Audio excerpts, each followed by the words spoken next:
SEINFELD. George the serial killer. Chapter 1. The Unraveling Thread. Jerry's apartment was its usual buzz of activity. Elaine, flipping through a magazine, sat perched on the couch. The door flung open to reveal a disheveled George, his face contorted in a mix of rage and disbelief. George, you're not going to believe this, Jerry. You're just not going to believe it. Jerry? Well, based on that entrance, either you won the lottery or you got fired again. Elaine smirked. I'm going with fired! George, exasperatedly. A coworker said I stole a sandwich. Jerry? Jerry, feigning surprise. Not the notorious pastrami on rye! Elaine, giggling. Or is it the infamous turkey and Swiss? George, that's not funny. Elaine, it was a simple chicken salad. That's not the point. Why would I steal a sandwich? I have my own sandwiches. Kramer burst into the room, his usual flair on display. Did I hear something about a sandwich theft? Because, you know, there's a black market for that. George, throwing his hands up. See, this is what I'm talking about. The world has gone mad. Jerry, let's be honest, George. You've contemplated sandwich theft. Remember the eclair incident? George, defensively. That was different. It was barely nibbled on, and it was just sitting atop the trash. It wasn't in the trash. Elaine. Oh, the fine line of George's morality, not in the trash. Kramer, nodding sagely. It's a gray area. Jerry! Well, there's your defense right there. Your Honor, my client couldn't have stolen the sandwich because it wasn't on top of a trash can. Elaine, chuckling. Case dismissed. George, glaring. Laugh it up, but I lost my job over this, okay? Over a chicken salad sandwich I didn't even eat. Kramer, ever the entrepreneur. You know, George, there's money to be made in the sandwich business. We could start our own place, the Innocent Sandwich Company, our motto. We promise not to steal them before you do. Elaine, well, I know one thing. I'm never leaving my sandwich unguarded around here. Jerry, and thus the era of sandwich trust came to a tragic end. George, sighing. It's just, I feel like the whole world is conspiring against me. Jerry, don't flatter yourself. The world is too busy with its own sandwich dilemmas. The four friends continued to chat and jest, trying to lighten George's mood, but the seeds of George's feeling that the universe was against him had been sown. Chapter 2. Newman's Secret. Jerry's apartment was a bit quieter now. George, trying to distract himself from the sandwich fiasco, decided to search for a new job online using Jerry's computer. George, squinting at the screen. What does your search history have? How to make your own cereal! Jerry, pouring milk into a bowl. It was a late night thought. What if I could make my own cereal? Jerry! Oh, a whole grain Jerry experience. Elaine, smirking. That sounds underwhelming! As George continued to click through various job listings, he accidentally clicked an ad, leading him to a deep, dark corner of the internet. A forum titled Silent Stalkers, The Gentleman's Art of Elimination. George, raising an eyebrow. What in the world is this, Jerry? The Gentleman's Art of Elimination. Sounds like a guide for fancy restroom etiquette. Jerry, peeking over. I think it's about, killing. Elaine, in disbelief. Why on earth would you be looking at that? Jerry, defensively. I wasn't. I don't know how that got there. Kramer slid into the room, spotting the screen. I was using your computer yesterday. I was curious about the history of dueling, and one link led to another. George! Reading out loud. Silent Stalkers. An elite society celebrating the craft of elimination. What kind of nutjobs would join something like this? Jerry, people with way too much free time? George, jokingly, maybe it's Newman. The trio laughed until the door flung open, revealing the very man. Newman. He was holding a package, his eyes narrowing upon seeing the screen. Newman, cautiously. Well, well. George, venturing into the finer arts, I see. George, chuckling. Come on, Newman. This is all nonsense, right? Newman with a sly smirk. Oh, is it? You might be surprised to find out that Newman, a founder. Elaine, sarcastically. Right. And I'm the Queen of England. Kramer, whispering to Jerry, she's not, right? Newman straightening up. Laugh all you want, but there's a whole underworld out there. A place where things get done. George, intrigued. Are you seriously telling me that you, Newman, postal worker extraordinaire, is a member of a secret society of killers? Newman, leaning close. Maybe. And maybe, George, I could introduce you. Help you gain a little respect around here. Jerry, mockingly. Oh, yes, the perfect career change. From sandwich thief to hitman. Newman, sinisterly. Watch your words, Seinfeld. The mail isn't the only thing I deliver.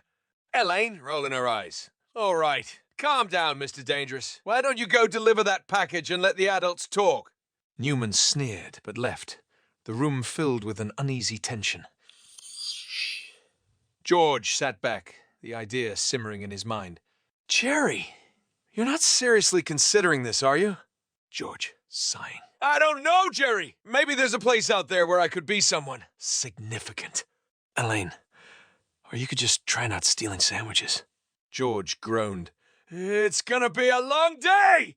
Chapter 3. The Dark Side of George. Monk's Cafe was buzzing with its usual crowd. Elaine sipped her coffee, waiting for Jerry.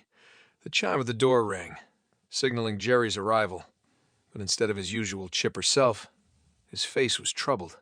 Elaine, frowning. Yikes, you look like you've just seen a ghost. Jerry, exasperatedly. I've just been at George's. It's different. Elaine, raising an eyebrow. How different? Jerry, looking around. Think of the opposite of George. It's neat, organized. And there are books. Elaine! Almost spitting out her coffee. Books! George doesn't read! Jerry, whispering. Exactly. There are books on anatomy, forensics, and the art of stealth. Stealth? As in sneaking around? Jerry, more like sneaking up. I think he's taken this whole secret society thing way too seriously. Elaine worried. You don't think he's, practicing? Jerry, sarcastically. What? On who? The leftover meatloaf in his fridge? Their conversation was interrupted by George's arrival. He walked in, a new spring in his step, wearing a tailored suit. Elaine, startled. Well, look who decided to join the world of the living. George, grinning. It's a new dawn, Elaine. I've found my purpose. Jerry, snickering. What? As a funeral director? George, nonchalantly. Let's just say I've found an outlet for my frustrations. Elaine, narrowing her eyes. You're not doing something illegal, are you? George, waving her off. Don't worry, Elaine. Let's just say it's a gentleman's pursuit. Jerry, sarcastically.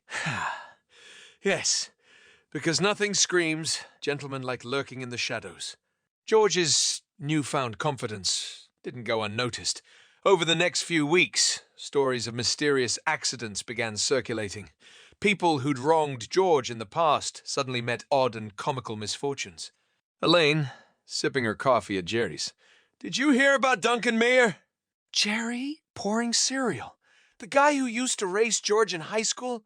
Elaine, smirking. Yep. Apparently his shoelaces were mysteriously tied together during his morning run. Jerry, chuckling. So, he took a tumble. Elaine, leaning in, right into a fountain in front of his entire yoga class. They both burst into laughter. But as the laughter died down, Elaine's face turned serious. Elaine, hesitantly. You don't think? Jerry, frowning. George. He's all talk. It would be a pretty genius way to get back at people. Elaine, musingly. A modern-day Violente, with a dash of slapstick. Kramer burst in, his hair wilder than usual. You won't believe what I just saw! George, in the park, with a remote control and a banana peel. Jerry, grinning. Birth of Gotham's newest villain, the Banana Bandit. And trying to suppress her laughter. All he needs now is a catchy theme song. As the days went by, the tales grew taller, and George's legend began to spread. The once lost George now walked with a swagger, relishing the whispers that followed him. But Elaine couldn't shake off an uneasy feeling, and she made it her mission to find out the truth behind George's sudden transformation. Chapter 4. Kramer's Accidental Discovery. Kramer, in typical unpredictable fashion, had taken up bird watching. Well, more accurately, people, watching using bird. Watching equipment, Jerry's apartment became a makeshift observatory with binoculars and notepads scattered everywhere. Elaine, dodging a tripod as she entered. Kramer, what in the world? Kramer, widely! It's incredible! Elaine, the things you see when people think no one's looking. Mrs. Humboldt picks her nose. Elaine, sarcastically, scintillating. Jerry, emerging from his room, hair disheveled from sleep. Yo, what's not incredible? What's not incredible? Being woken up by someone shouting, ah, at 5 in the morning. Kramer, oblivious. Jerry, you've got to see this. I've cracked it. Elaine, intrigued. Cracked? What? Kramer? George!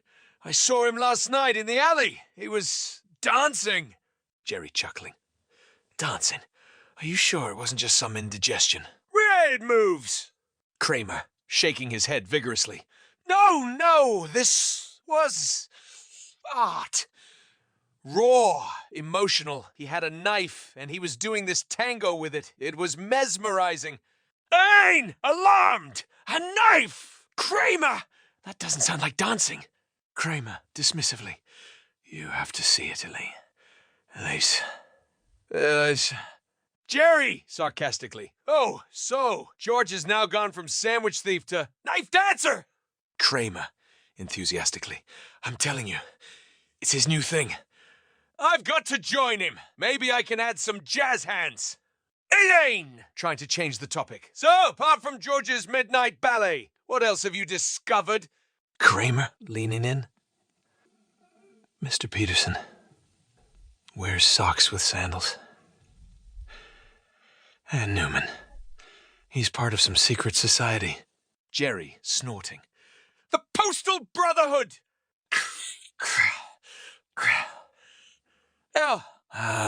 Seriously. No. It's way deeper than that. They meet at the post office, after hours. I've seen them. Chanting. Elaine, raising an eyebrow. Chanting! Oh, like, oh, hail the mail! Kramer, nodding. Exactly! And get this! George was there! Jerry! Trying to stifle laughter. George! At a mail cult meeting. I can't even... Elaine, concerned. You don't think this has something to do with that weird website he found? Jerry, sighing. I doubt it. George can't even handle his regular commitments, let alone secret societies. As the day turned to night, Elaine's curiosity got the better of her. Sneaking into the alley, she hid behind a dumpster, hoping to catch a glimpse of George's so-called performance art. But nothing could have prepared her for what she saw next. Chapter 5. Elaine's suspicions grow. Elaine had been to George's apartment plenty of times, but this time was different.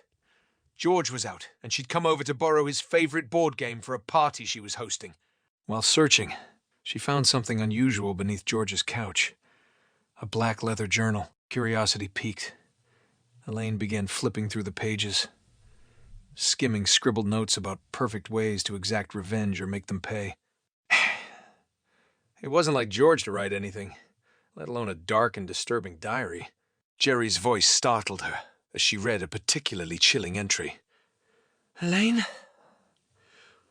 What are you doing here? She quickly closed the journal and stammered. Oh, just looking for that board game. What about you? Jerry, raising an eyebrow. This is George's apartment. Elaine, deflecting. Yeah. And you're here because... Jerry, smugly. Bathroom emergency. What's that? He pointed to the journal. Elaine hesitated before sharing. It's George's. It's really dark, Jer. Jerry, skeptical. George, dark. The man's afraid of pigeons. Elaine handed him the journal. Just read it. A few minutes of skimming had Jerry's smirk fading. Okay. So George has some feelings. It doesn't mean he's acting on them. Elaine, wide-eyed. Did you miss the part where he detailed how he'd dispose of the evidence? Jerry! Trying to lighten the mood. Well, at least he's planning ahead for once. But Elaine wasn't laughing. What if what Kramer saw wasn't some performance art? What if he saw George? Jerry cut her off. No, Elaine. It's George. He gets mad when someone takes his parking spot. This is just venting.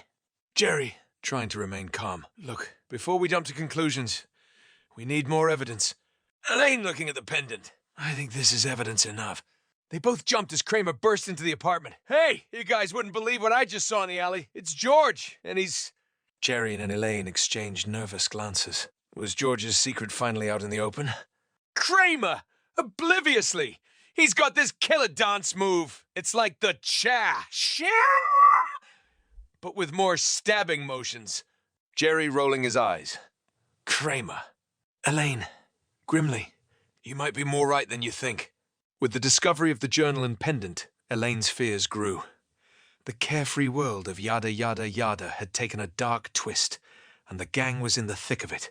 Chapter 6. The Bizarro Investigation.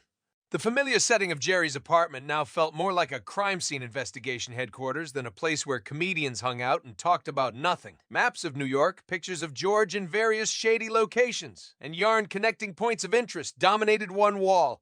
Elaine, looking at the makeshift board. What is this? A beautiful mind. What happened to the good old days when we just complained about soup? Jerry, soup can't hurt us, Elaine. George can. Jerry, sarcastically. Perfect. What's that for? Finding your dignity? Kramer, nonchalantly. Oh, I lost that years ago. This is for the clues, Jerry. The clues. Elaine, rummaging through a drawer, pulled out a deerstalker cap, akin to what Sherlock Holmes wore. She put it on Kramer there. Now you look the part. Kramer, striking a pose. Elementary, my dear Ben. Son. Jerry, rolling his eyes. That's not even the line. Ignoring him, Elaine took charge. Okay, here's the plan. Jerry, you tail George after he leaves work. Try to see if he meets up with Newman or any other shady characters. Jerry, hesitating. Tail him. I can't even follow a recipe. You expect me to discreetly follow George? Elaine replied. Go on, Jerry, you're not a pussy, are you? Don't tell me you're a pussy. I'm not a pussy! Jerry yelled in retaliation. Definitely not any kind of pussy, especially not a hairy one. Okay, then. Jerry, let's do this. Kramer's certainly no pussy. Ain't no pussy either, bald or hairy. Elaine responded. Kramer, excitedly. I got just the thing. He pulled out a ridiculously long trench coat, complete with a hat that had 2 holes cut out for eyes. The ultimate disguise. Jerry, skeptically. That's your idea of discreet. Elaine chimed in. Kramer, you go to that weird place where you get all your stuff. See if you can find anything related to this secret society. Kramer saluted.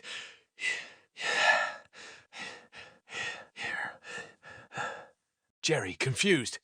Code word! Kramer whispered dramatically. Laughing top. Elaine! All right. And I'll go to the police. See if they've heard anything about this society. Jerry, alarmed! Elaine, you can't just waltz into a police station and ask about a secret society. This isn't a sitcom. Elaine smirking. This whole situation sounds like a bad plot from one. The trio split up, each on their own humorous and bumbling investigative missions. Jerry struggled to keep an eye on George while maintaining a low profile, eventually resorting to hiding behind various street food stands, acquiring a bizarre collection of snacks along the way. Kramer's foray into the depths of New York's oddity shops was as eccentric as expected, leading to more misunderstandings than revelations. Elaine's attempt to gather information from the police was met with disbelief and laughter, though one officer did comment on the suspicious amount of envelopes Newman had been receiving. As they regrouped, it was clear that while their methods were unorthodox and largely ineffective, their bond was unwavering. Jerry, munching on a pretzel. You know, maybe George just needs a hobby. Elaine, shaking her head. You think this is a phase? Kramer, thoughtfully. Well, everyone's got a dark side. Some just need more guidance than others. Their light-hearted banter was a brief respite from the grim reality. But it was clear they needed to confront George, and soon. Chapter 7. The Confrontation. Elaine paced Jerry's apartment, rehearsing her lines. George, we're worried about you. This isn't you. She paused, looking at Jerry. How's that? Jerry shrugged. Sounds like a line from a bad intervention episode. Elaine. Jerry, this is serious. Jerry, I know. It's just hard to imagine George as Elaine, a killer. Jerry, I was gonna say someone with initiative, but yours works too. Kramer burst in, startling them. Guess what I've got? Walkie-talkies! We can communicate during the operation. Jerry grabbed one. Kramer, these are toys from the 90s. You expect us to use these? Kramer, it's retro! Jerry, retro! Suddenly, George's voice echoed from the hallway. Newman, why are we meeting at Jerry's? Elaine whispered. Hide! Jerry, Elaine! And Kramer scrambled. Jerry and Elaine ducked behind the couch, while Kramer, in a classic move, tried to hide inside the fridge. Newman, entering with George, nervously looked around. George, we need to talk. This has gone too far. Even for me. And I once tried to frame a dog for mail fraud. George, suspiciously, what's going on? Newman took a deep breath. The gang knows. They're onto you. From his hiding spot, Jerry whispered into the walkie-talkie. Kramer, now! Kramer! Forgetting to use his own walkie-talkie shouted back, got it, and promptly knocked over a shelf, causing a cacophony of noise. Jerry and Elaine jumped up, pointing at George. We know, George! We know! George, looking genuinely perplexed. No. Newman can't keep a secret. Elaine, we know about the dark web and the secret society. We know you've been studying. George laughed. Studying? Elaine, when have I ever studied anything? Jerry interjected. We thought you were trying to become a serial killer. George looked at them like they were crazy. Are you kidding me? I just joined a dark web book club with Newman. We're reading War and Peace. Do you know how long that book is? Kramer, emerging from the fridge with a slice of cold pizza, chimed in. So no performance art? Elaine side! Oh my God, wrong! Jerry, trying to break the tension. So, no sandwich? Stealing serial killer tendencies then? George scoffed. I told you I didn't take that sandwich. But after all this, I wish I had. Elaine, embarrassed. So no killing? George, the only thing I'm killing is time with Tolstoy. Newman, clearly relieved, chimed in. I told you, George, this book club thing was a bad idea. George shot back. You said it would be character building. Jerry, laughing, said, well, this has been an experience. Maybe we should start our own book club. Elaine, anything but War and Peace. As the room filled with laughter, it was clear that the gang was back to their usual antics. But the night was a reminder of the lengths they'd go to for each other, even if it involved a few wild misunderstandings along the way. Shh. Chapter 8. Redemption or Ruin. The gang sat at their regular booth in Monk's Cafe, the same old chatter surrounding them. A newspaper lay spread out, the headline reading, Local man saves kitten from 10. Story fall! Hero or hoax? George beamed.